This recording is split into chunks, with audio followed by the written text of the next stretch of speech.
Welcome to Rick's Corner, brought to you by Old School Labs, the brand I trust and the only one I put my name to. Use my code drasin12 on the link below.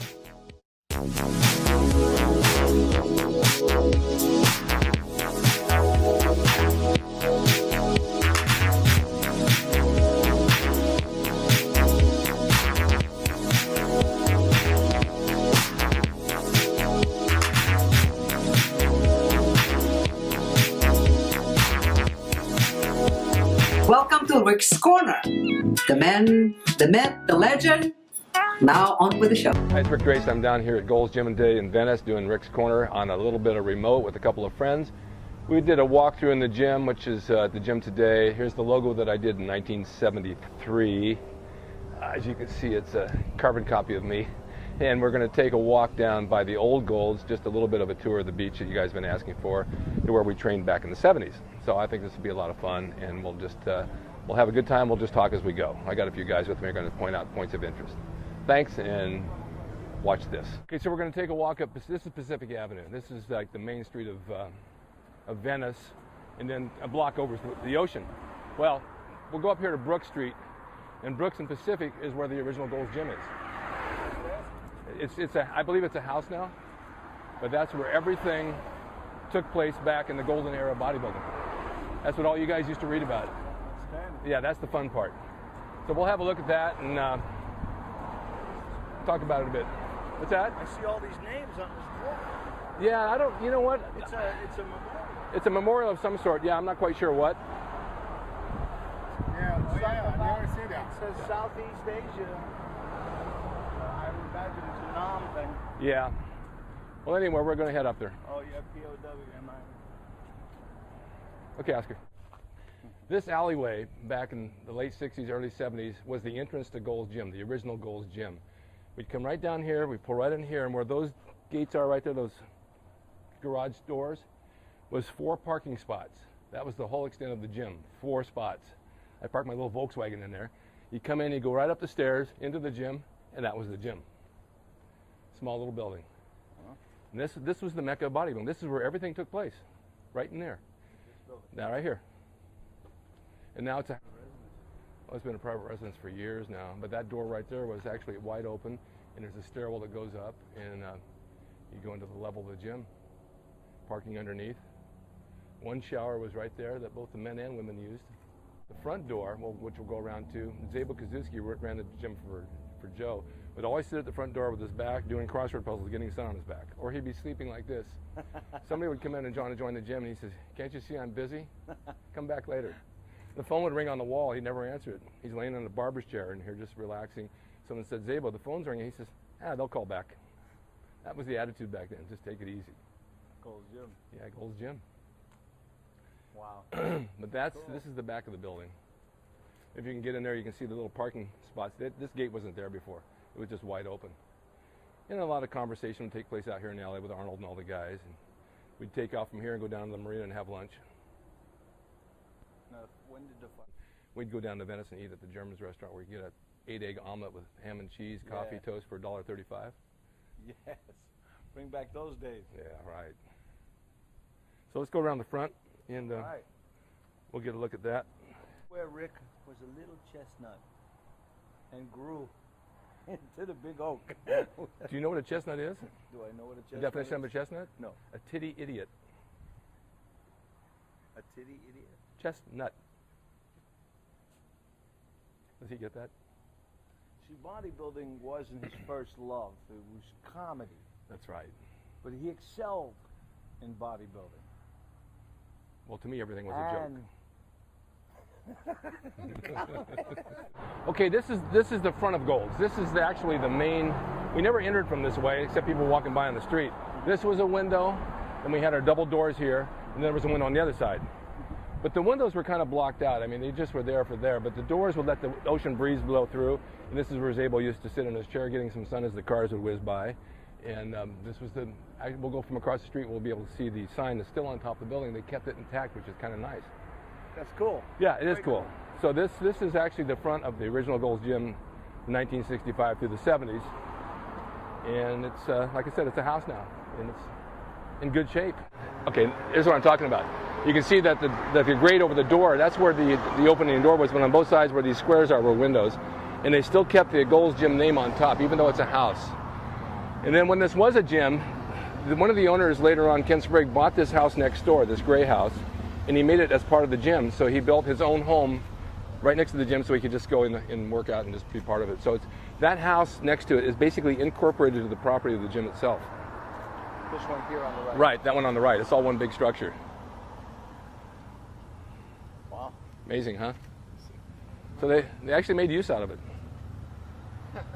Okay. We left the gym where there's all these little walkways up and down the streets to Venice. And when you come down this way, it'll take you, if you look way down there, it takes you right down to the ocean. And that was our shortcut to the beach. Once we got done training, if we want to go take a run on the sand, just run right down there, take a run on the sand, come back and train. We never wore anything much more than shorts and shower thongs in the gym anyway. So we were always ready for the beach. In the day when you could wear thongs on your feet and no shoes. Of course. Of course. No gym shoes. But the beach is right here, right out our front door. Fantastic. How can you beat that, right? So we'll walk down and have a look. Best way to get your cardio done, right? Yeah, oh yeah, it was good cardio. Of course, there were no cardio in the gym. We didn't have Stairmasters, treadmills, and pre-cores. Our cardio, if we did any at all, was basically running the sand. And it wasn't all the time. You know, let's go take a run on the beach, run down by the water, run a little bit. And that was our cardio, really. But to stay ripped and lean was mostly all diet. It was completely diet. And people today don't realize that you know, they think they have to do hours and hours of cardio to get ripped. And sometimes when you do hours and hours of cardio, you eat up the muscle. You go past the fat. So it's basically the diet, and then you have to have your calories. And it's a combination of everything, but it has to be done right. We're going to take a walk down, all that way down there to where the weightlifting pit used to be. That's the old weightlifting pit in Venice where we used to train back then. It's much more, as you can see, occupied with a lot of tourists nowadays than it was back then. But we're down here on Easter Sunday, and we're going to go down in the pit and look for Easter eggs. We're looking for Easter eggs. Come on and join us. We'll have a good time. In the 70s, we never had these places like this or all these people. But you can see on a Sunday how jammed this restaurant is. My God. It's not even noon yet. Look at this, full house. Oh, yeah, that was a little omelet place for $1.35. Like I said, there may be 5 of us in there. Things change in time, huh? Back. Yeah. They're making us hungry. Yeah, they're making us hungry. That's right. Got to train and eat. In the 60s, this was a much smaller weightlifting pen. Only had a few things, and Arnold, Franco, myself, Chuck Culver's, all those guys used to come down here and we work out. And then we lay on the other side. This had a little bit of sand. We just lay there and get some sun. But today, as you can see, I mean, they built into a big thing. They put a lot of money into it.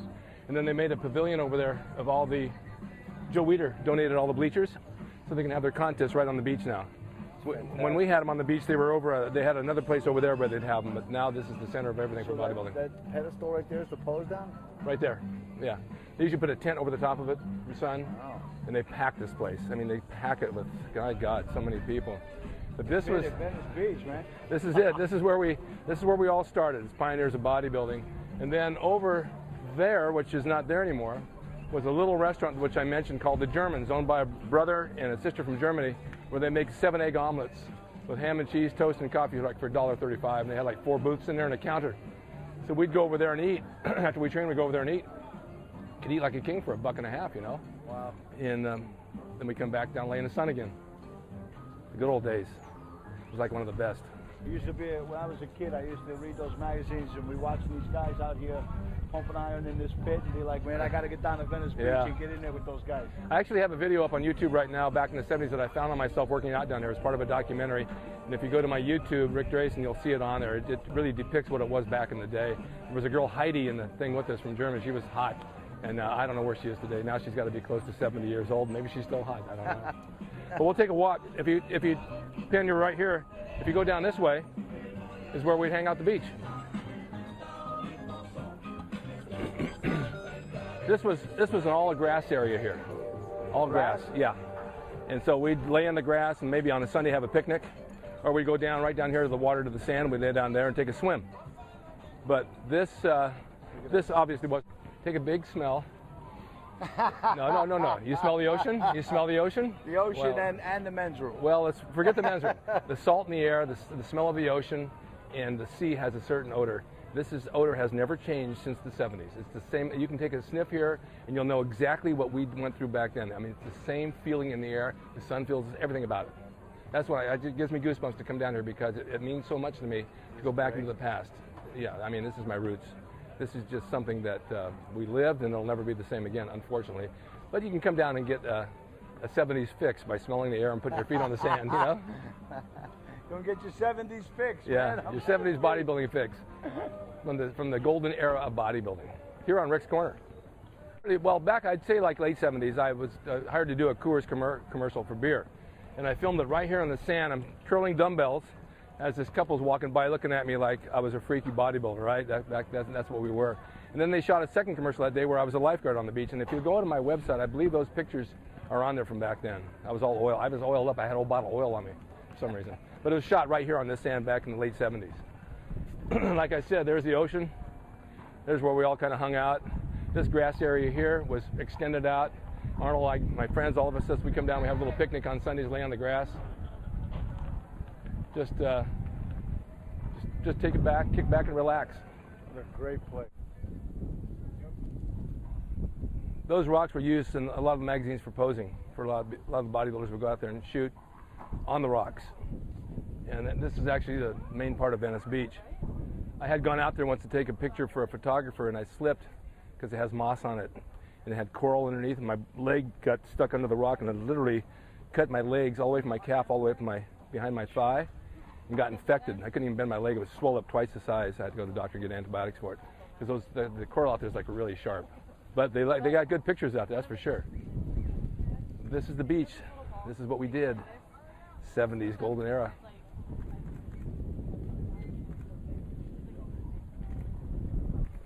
Very peaceful. Pretty nice, huh?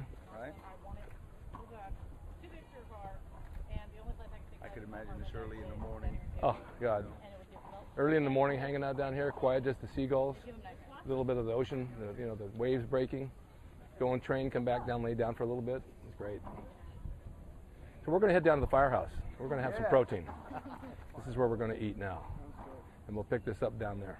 Okay, here we are now. We're finishing up at the firehouse to have that good, healthy, high-protein lunch. And as you can see, I have stir-fried chicken with veggies and brown rice. And some of the people are having egg whites with, we've got some multigrain pancakes, got iced tea, got a steak down at the end. And if you ever come out here to Venice to work out, yeah, you got to. Multigrain egg whites. I was dreaming about this list. And broccoli, what is it? Broccoli and egg whites.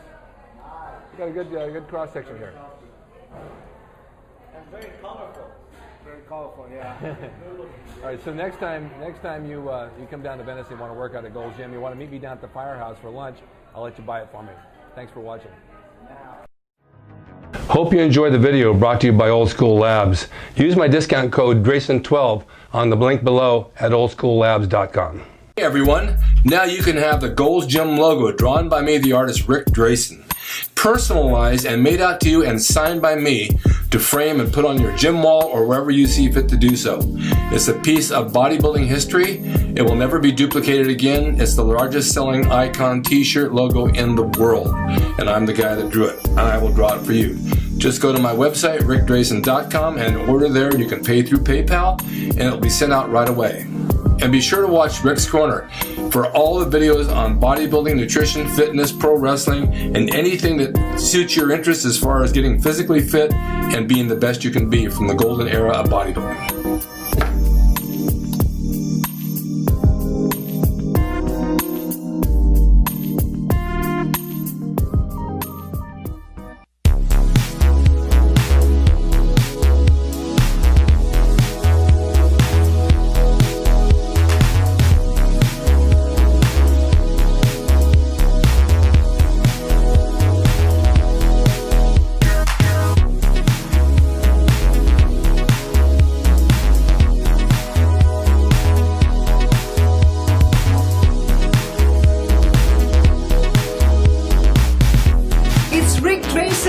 He's the equalizer, baby. See you next time.